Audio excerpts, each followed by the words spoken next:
quinzaine d'années, je réfléchissais à la problématique fondamentale de la beauté, la perfection. Le fait est que à ce moment-là, il pleuvait et j'ai simplement fait le lien entre cette réflexion de fond et la beauté naturelle, universelle de la pluie qui tombe du ciel et qui rejoint la terre. Cette forme, elle est juste pure, elle est parfaite, elle est porteuse de symboliques fortes, la vie. Sans eau, il n'y a aucune vie sur Terre. Et puis cette transparence, voilà, qui est une beauté juste universelle et parfaite.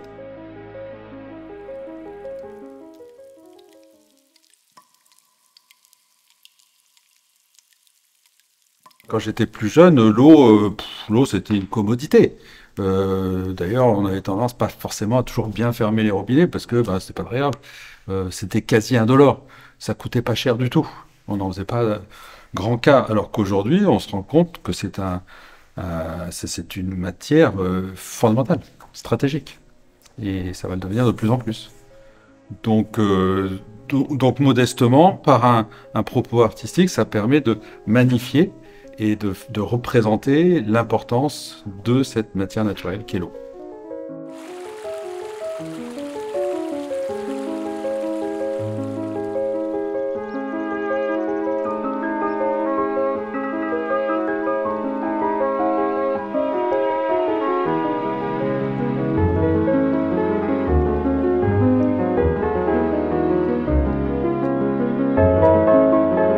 Quand on est jeune, on a le temps pour soi. Dire bon, on verra ça l'année prochaine, on fera ça plus tard, quand j'aurai 40 ans, je sais pas quoi. Là, non.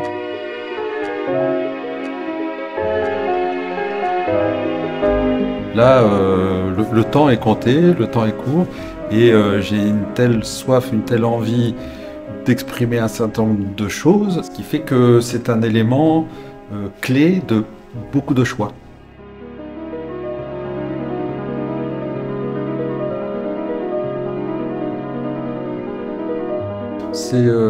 C'est surtout pour donner une seconde vie, une vie éternelle pratiquement, à certains objets assez modestes qui nous côtoient en permanence, et leur donner cette dimension juste magnifique pour un temps long, le chérir sur un temps long.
T'as l'impression que le temps s'est figé. Hein, la réalité de certains éléments du monde qui nous entourent, paf, c'est un peu hors du temps en fait. Hein, hors du temps, hors du monde. Mais à la fois, c'est des représentations de notre univers, d'objets qui nous touchent, qui sont quotidiens.